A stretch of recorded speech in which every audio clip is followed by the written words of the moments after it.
and back in across multiple people as well. So essentially it took Microsoft Groove back in the 2007 age. It's kind of the next iteration of that. Yes, absolutely. So with that, we'll get started. If people have questions, hopefully we can answer them through the demo, and we'll open it up at the end. Right. So I introduced myself as Don Quinn, but for the purposes of this demo, I'm going to actually be Karen Berg now. So Karen. yeah. Thank you. That's just very pretty. So I appreciate that. So what I have here, and here's the scenario. So I work for a company. It's obviously a fake company called Contoso, and I'm getting involved in a project, and it's going to be with a company called Northwind Traders, and I haven't worked with this partner in the past. So what I'm going to do is, in this scenario, I'm going to start off and I'm going to go into SharePoint Online, which is my team site, and I want to find out a little bit more information about this partner. So what I'm going to do is I'm going to start off. I'm going to go to my account teams and look at the Northwind Traders account team. So you'll see here are the basics, and I'll get into some more of the details. But for starters, I want to see if there's any team emails that have been sent about this partner. So I'm going to click on Mailbox here. You'll see instead of having email being siloed in one person's inbox, or it doesn't need to be a point-to-point. You can actually have a community inbox here for this project. So I'm going to sift through. I see that Cassie and Alex have been talking about it, and you get the basic idea. You have the ability to get a lot of the context of what's been going on with this team and this project.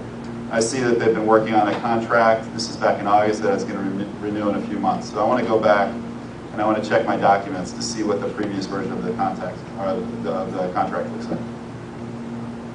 So here we are. I've got this is my basic document folder. I'm going to go on this top one here. And I have this contract renewal, and within here, I have the ability, and this you'll see it. You can actually have a preview here of the PowerPoint, to address the issue of being a big hog. Like, let's say this was let's say it was a real large PowerPoint, but it wasn't the right one. I don't need to download the entire thing and wait for that for 5 minutes to download. I can preview it right away and make sure it's the right one. So in this case, I know it is, and what I'm going to actually do is I'm going to download a copy to my desktop. And in this case, I've already done this, so I'm not going to go ahead and repeat that. But so that's basically. So I've got the document now, and what I want to do is I'm going to go back to the main part here, and I'm going to take a look at my news feed. So how many people here use Facebook? Or have used Facebook? Fortunately, we don't have everybody's baby updates in the newsfeed because that would probably take up too much disk space. But this is a similar idea, only it's for the enterprise. So you'll see, and it's again with Link, it pulls in everybody's photo. It tells if people are active, and my friend Julian here is actually going to sign on as well. But I can review some of the conversations that have happened for this partner. So I'm looking through, and I see that the Kelly crowd has some interesting points about India's demographics, along the lines of this partner. And again, down here, it seems like she knows some of the people at Northwind Traders. So what I'm going to do is I'm going to follow her, and what that'll actually do is for my personal newsfeed, it's no longer. I mean, when you think about technology, they went from a point of.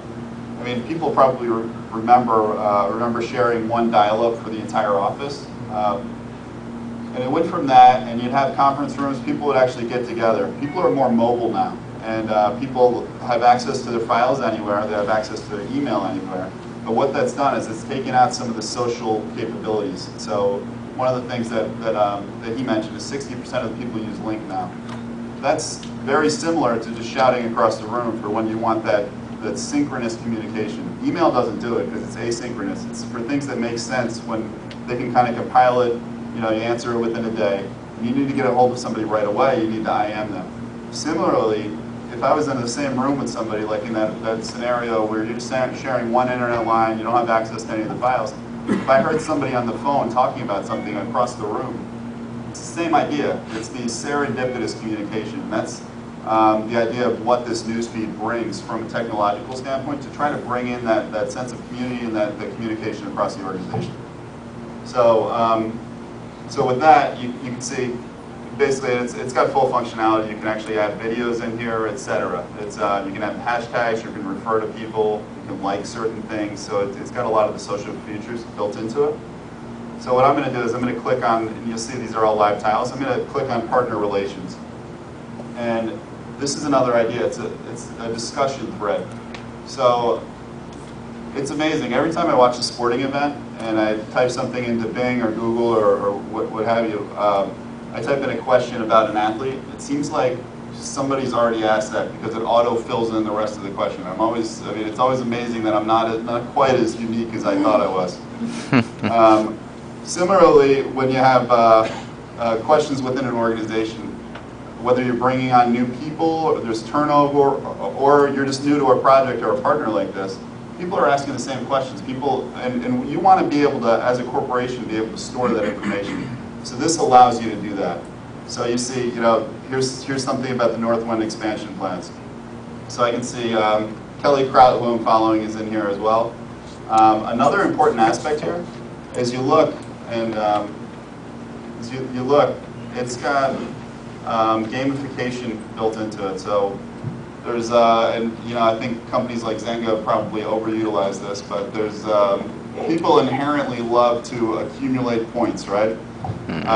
So if you look at this, Molly Clark has 2 of these dots, and you can make it a star system. You can make it really whatever you want, but it gives her credibility, and it encourages her to be an expert in certain areas and to buy into this social platform. So I see, I'm looking down the list here. I see my friend Julian Isla is actually online, and so what I'm going to do is I'm going to start up. I see that he's online, and I'm going to start up a link discussion with him. I'm actually playing Julian right now, so this is my slate. So that's a Samsung Series 7. So you can see, so I've started a conversation with him, and what it's amazing, coming from an environment that didn't have Link, whether it was at in school or in previous work. Link single-handedly, if you're not using it, it's the single biggest boost in productivity. I never leave a voicemail for anybody. I don't have to do a million walk-bys my boss's office to see if they're available. You just know if they are, you ping them. And similarly with this. So what I'm going to do is, now that, you never leave a voicemail either because you ask somebody if they're available or you see if they're available. It's very easy.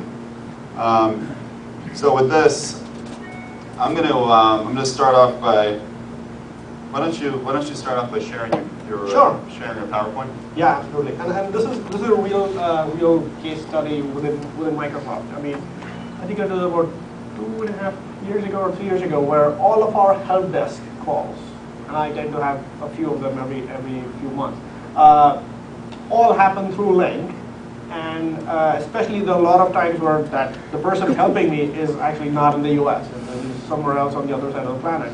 And we actually use Link and the desktop share capability to actually not only show that person my entire desktop, but also give control over to that person so that he or she can actually do what they need to do, which is typically way beyond my comprehension anyway. So this is what I'm going to do now very quickly is kind of just that. So I'm going to share my desktop, and it's giving me a warning saying, are you really sure you want to share your desktop? And hopefully it comes through in a few seconds. And we're using wireless Notel, so you'll see that my desktop show up, and here's a PowerPoint slide that I just brought up for the sake of this demo. It doesn't have anything in there. The core point is it's really easy for this is really simulating me and Don sitting right next to each other in his office, actually looking at the same screen.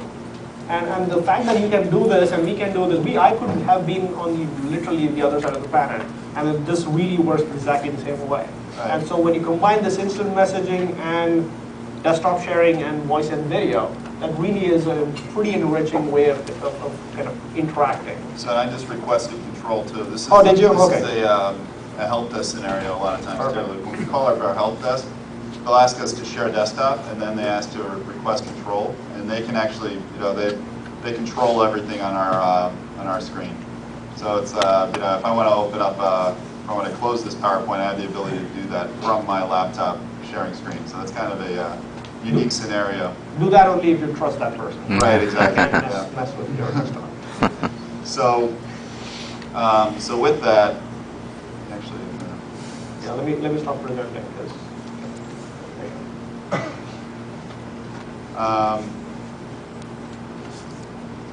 So with that, you have the ability to do quite a bit. So you don't have to just share a screen. You can also you can initiate a phone call. You can initiate a video call.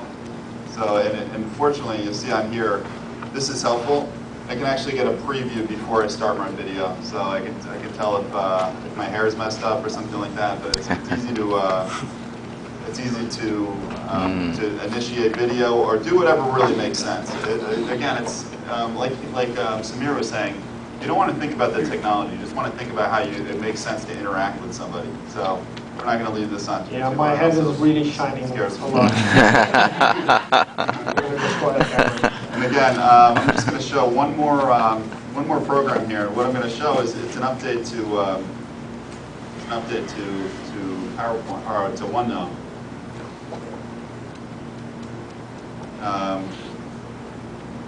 And actually, this is a good example.